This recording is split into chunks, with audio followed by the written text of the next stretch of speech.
Guys सीधी बात करूंगा क्योंकि बोर्ड का माहौल हो चुका है गर्म। स्टूडेंट्स के दिल की धड़कनें इस टाइम पर तेजी से धक धक कर रही हैं। इस टाइम हमें बेसिकली 3 तरीके के बच्चे मिलते हैं। एक जिनका पूरा सिलेबस कंप्लीट हो चुका है और दूसरे स्टूडेंट्स वो है जिनका आधा आधा सा सिलेबस कंप्लीट है और आधा आधा सा नहीं है। कुछ चैप्टर्स हो गए हैं, कुछ चैप्टर्स नहीं हुए हैं, कोई सेक्शन अच्छा है, कोई सेक्शन अच्छा नहीं है। और कुछ स्टूडेंट अभी भी ऐसे हैं जिनको लगता है कि यार कुछ भी नहीं हुआ है, हमारा बहुत हल्का हल्का सा पढ़ा है। अभी भी वो दिन याद आ रहे हैं जो पिछले 11 सालों में एग्जाम के टाइम पर दिन याद आते थे कि नहीं हो पाएगा, नहीं हो पाएगा।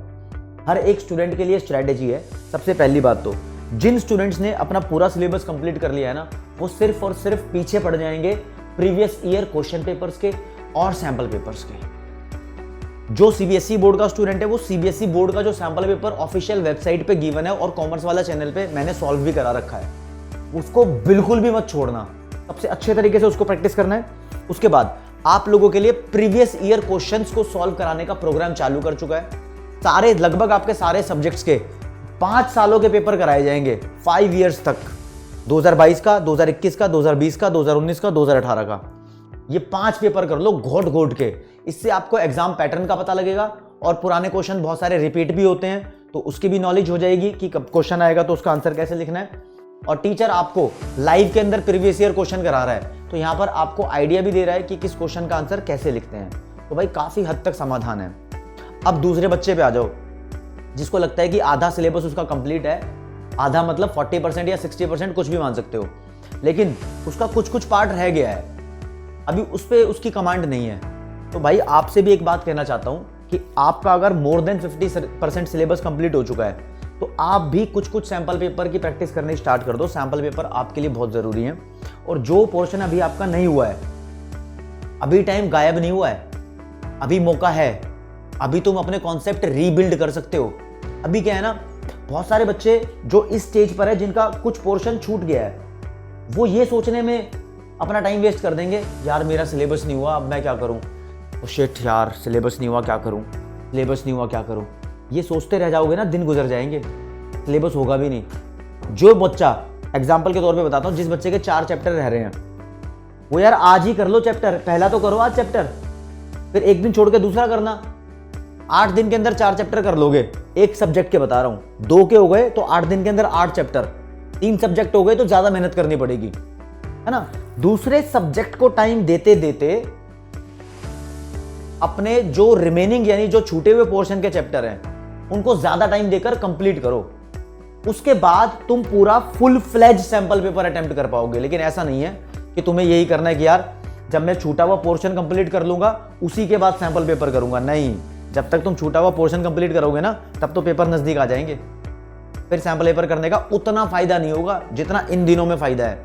क्योंकि जब तुम्हारा पेपर आएगा ना तब तो फटाफट रिवीजन पे रिवीजन चलेगी, है ना। वो सैंपल पेपर के थ्रू भी होती रहेगी, वो चैप्टर के थ्रू भी होती रहेगी। उसमें तो तुम्हारे लिए हम मैराथन सेशन भी ले आएंगे। हर एक टीचर आपको ताबड़तोड़ बढ़िया लेवल की तैयारी कराएगा, उसकी टेंशन मत लो आप।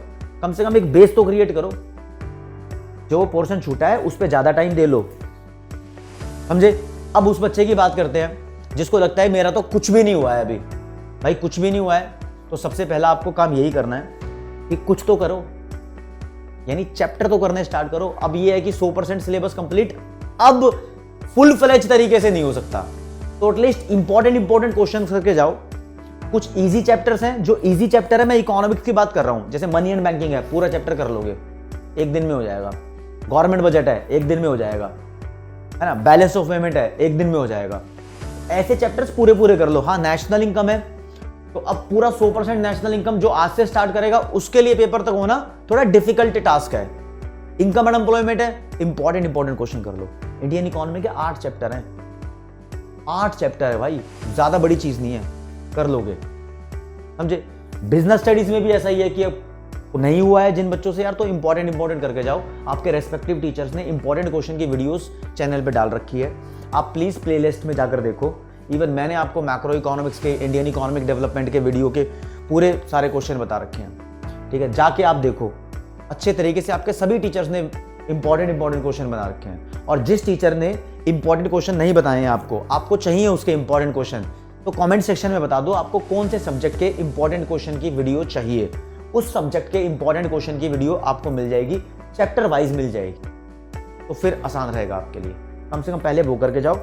उसके बाद भी आपको सैम्पल पेपर तो करने ही होंगे। सैम्पल पेपर के बिना काम नहीं चलेगा, सैम्पल पेपर करने ही होंगे उसके बाद भी, तो सैम्पल पेपर जरूर करना। फिर हाँ ये है कि अभी कुछ भी नहीं हुआ था तो आप 5-6 सैम्पल पेपर करने से बचो, आप 2-3 सैम्पल पेपर करके जाओ और अपने रेस्पेक्टिव टीचर्स की वीडियो देखकर आप वो सैम्पल पेपर कर सकते हो।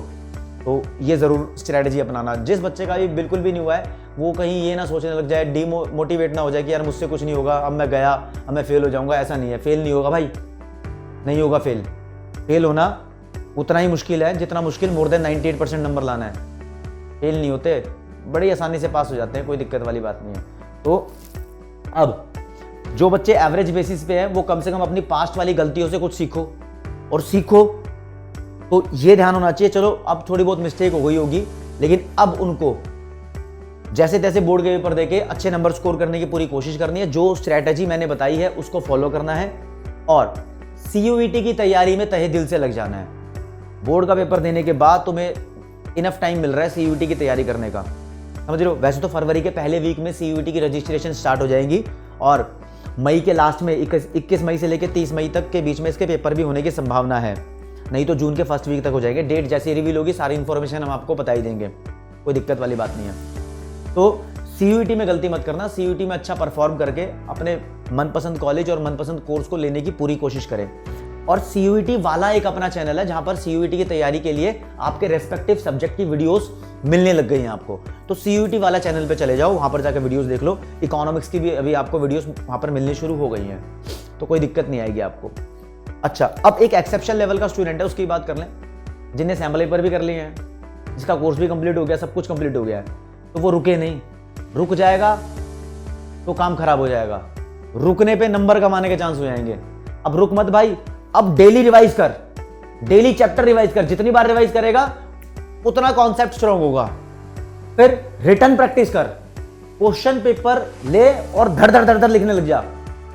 अब जो बच्चा ऐसा करेगा उसके नंबर तो फिर मोर देन 95% आएंगे, बिल्कुल आएंगे। ये भी मतलब इस लेवल पे पहुंच चुके हो, कोर्स कंप्लीट है, सैम्पल पेपर कंप्लीट है, रिवीजन चलानी है और राइटिंग की आपकी पूरी इनफ प्रैक्टिस हो चुकी है, तो भाई फिर नंबर आने से कोई नहीं रोक सकता। तो दोस्तों इन टिप्स को मानो आप। अगर आपकी कोई दूसरी प्रॉब्लम है वो कमेंट सेक्शन में लिख दो, मैं उसके ऊपर वीडियो बनाऊंगा, आपको आपकी प्रॉब्लम का समाधान देने की पूरी कोशिश करूंगा। तो आज के लिए इतना ही। जय हिंद, जय भारत, नमस्कार, धन्यवाद।